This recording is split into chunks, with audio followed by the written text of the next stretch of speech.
Oswald Spengler envisioned the future as one of world cities, megalopolises of 20 million people, where innovation and creativity stagnate. The last gasps of once great civilizations, they swallow up their surroundings and ultimately exhaust themselves. Let's explore their meaning and how Spengler believed world history is bound to their fate. One of the central themes of Oswald Spengler's work, Decline of the West, is the transition of cultures into their civilization phase, a final stage where a culture ceases to create anything new. Though the culture might expand outwardly, it is petrified or frozen inwardly. A defining characteristic of this phase is the emergence of what Spengler calls world cities, massive megalopolises made up of millions of people that soak up vast resources and intellectual capital from the surrounding area. Their prominence reduces all other cities, towns, and the countryside to merely provinces. 3 or 4 world cities dominate and become the only players that matter in the culture at large. The differences between the provinces and the world city represent 2 fundamental, irreconcilable worldviews and ways of being. The provinces are remnants of earlier phases of the culture and are made up of villages and towns. These settlements are organic structures whose organization emerges from the landscape. Spengler regards villages and towns as extensions of nature, writing, "The village, with its quiet hillocky roofs, its evening smoke, its wells, its hedges, and its beasts, lies completely fused and embedded in the landscape. The country town confirms the country. It is an intensification of the picture of the country." And the inhabitants of these early cultural communities, the peasants and village people, are plant-like. They are rooted to the soil, dependent on their environment, and hold to long-held traditions that instill a timeless peasant wisdom. Little changes from generation to generation. During a culture's springtime, it is the town which organizes the basis of a culture's political, artistic, and economic forms. For example, in the high period of Western culture, the Middle Ages, the burg was the focal point of society. As cultures approach their wintertime, cities reach incomprehensible scales. The world cities of the classical civilization were Rome and Alexandria, reaching estimated populations of perhaps 1 million apiece. Today, London, New York, and Tokyo dominate the world economically and culturally, and have populations near the tens of millions. And it's not just the scale, but the forms of these world cities that are fundamentally different from those of the towns and villages. While towns and villages are organic, cities and world cities are wholly artificial, Spengler writes. It is the late city that first defies the land, contradicts nature in the lines of its silhouette, denies all nature. It wants to become something different from and higher than nature. These high-pitched gables, these baroque cupolas, spires, and pinnacles, neither are nor desire to be related with anything in nature. And then begins the gigantic megalopolis, the city as world, which suffers nothing beside itself and sets about annihilating the country picture. Woods and pastures become a park, mountains become tourist viewpoints, fountains in lieu of springs, flower beds, formal pools, and clipped hedges in lieu of meadows and ponds and bushes. By day there is street traffic of strange colors and tones, and by night a new light that outshines the moon. The artificial form of world cities is best exemplified in the way their streets and buildings are laid out.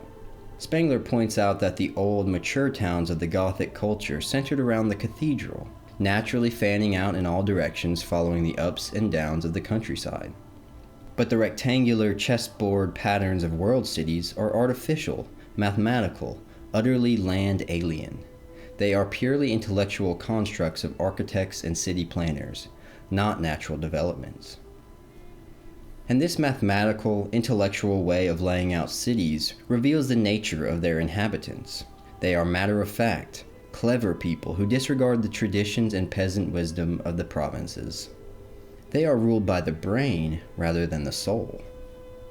Spengler says that the people of world cities are scientific and overly rationalistic, lacking a depth of experience that early culture periods had reflexively. Scientific worlds are superficial worlds, practical, soulless, and purely extensive worlds. Life is no longer to be lived as something self-evident, hardly a matter of consciousness, let alone choice, or to be accepted as God-willed destiny. But it is to be treated as a problem, presented as the intellect sees it, judged by utilitarian or rational criteria. The brain rules because the soul abdicates. Culture men live unconsciously, civilization men consciously. This turn from an intuitive living to a utilitarianism plays itself out in all aspects of life: art, religion, and economics. In the realm of art, true innovation gives way to trendy styles that last a decade at most. Constant change gives the illusion of artistic progress. There, as here in our world cities, we find a pursuit of illusions of artistic progress, of personal peculiarity, of the new style, of unsuspected possibilities, theoretical babble, pretentious fashionable arts, weightlifters with cardboard dumbbells. The literary man in the poet's place, the unabashed farce of expressionism, which the art trade has organized as a phase of art history, thinking and feeling and forming as industrial art. Spengler gives an example from antiquity. In ancient Alexandria, problem dramatists and box office artists were preferred to great artists like Sophocles, and popular painters constantly invented new styles that fooled the public into believing they were witnessing great innovation. In world cities, art based on traditional forms is not only forgotten and ignored, but considered lacking sophistication. Everything that sticks to old ideals is for provincial consumption.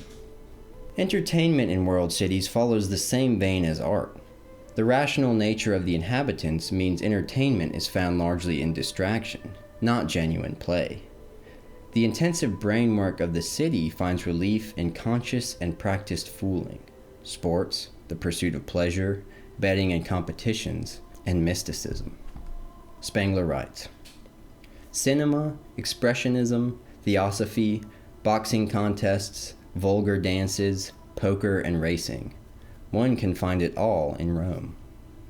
In the realm of economics, world cities in late civilizations differ from their springtime counterparts in relation to the valuation of possessions and money. In springtime cultures, possessions, family reputation, and status are all intrinsically linked, waxing and waning organically across generations.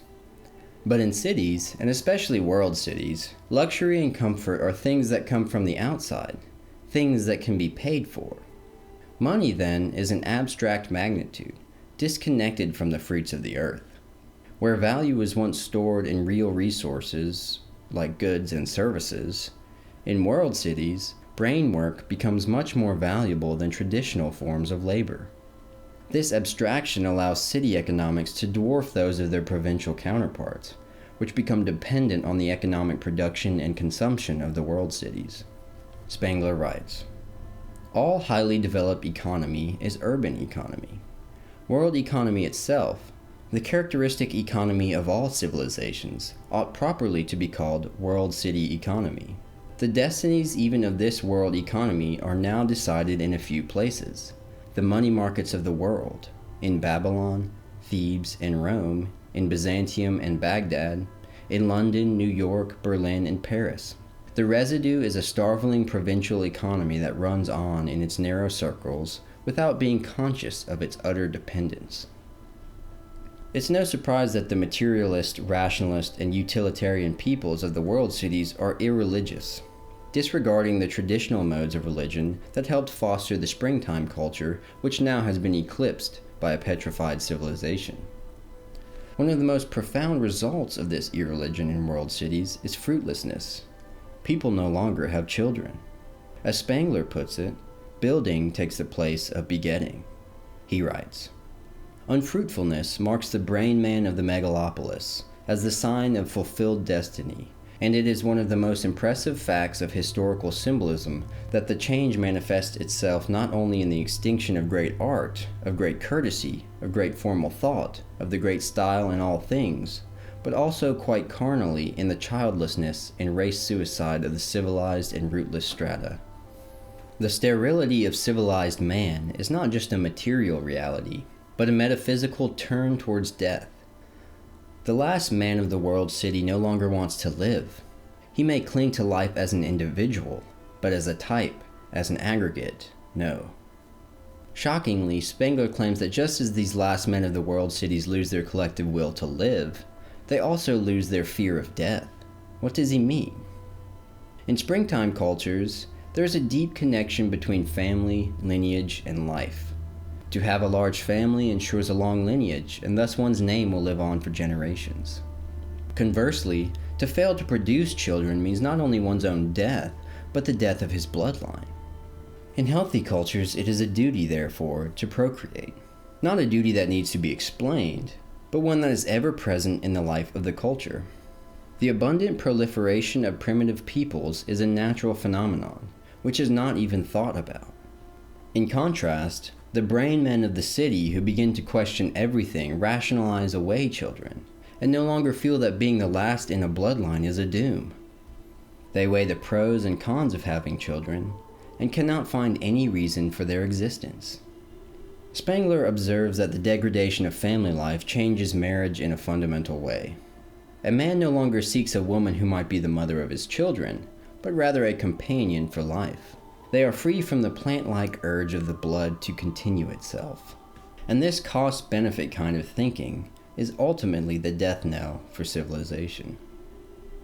When the ordinary thought of a highly cultivated people begins to regard having children as a question of pros and cons, the great turning point has come, for nature knows nothing of pro and con. Here the civilization enters its final stage. Over time, depopulation sucks the world cities dry of their human capital, and society returns to a more primitive pre-culture state. Spengler writes, "At this level, all civilizations enter upon a stage, which lasts for centuries, of appalling depopulation. The whole pyramid of cultural man vanishes. It crumbles from the summit, first the world cities, then the provincial forms, and finally the land itself, whose best blood has incontinently poured into the towns, merely to bolster them up a while. At the last, only the primitive blood remains, alive, but robbed of its strongest and most promising elements. This, then, is the conclusion of the city's history, growing from primitive barter center to culture city, into at last world city. It sacrifices first the blood and soul of its creators to the needs of its majestic evolution, and then the last flower of that growth to the spirit of civilization, and so, doomed, moves on to that final self-destruction."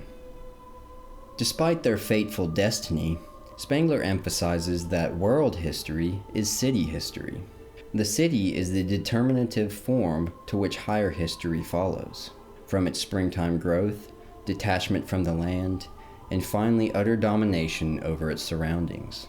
Political and economic history cannot be understood without first understanding the form of the city throughout time. Spengler's description of world cities inevitably begs questions about our own time. Mainly, are we now in the last stage of civilization? His prediction that cities would be made of tens of millions of people no doubt came true, as well as his prediction regarding birth rates and family life. And art, economic life, and entertainment all closely follow the forms laid out in Decline of the West. But we've yet to see the fulfillment of our own world cities through to their destiny. New York, London, and Tokyo still exhibit immense power, even if some would claim they are indeed amidst decline. Time will ultimately reveal the future of our own world cities. But no matter what, Spengler reminds us that world history will be bound to their fate.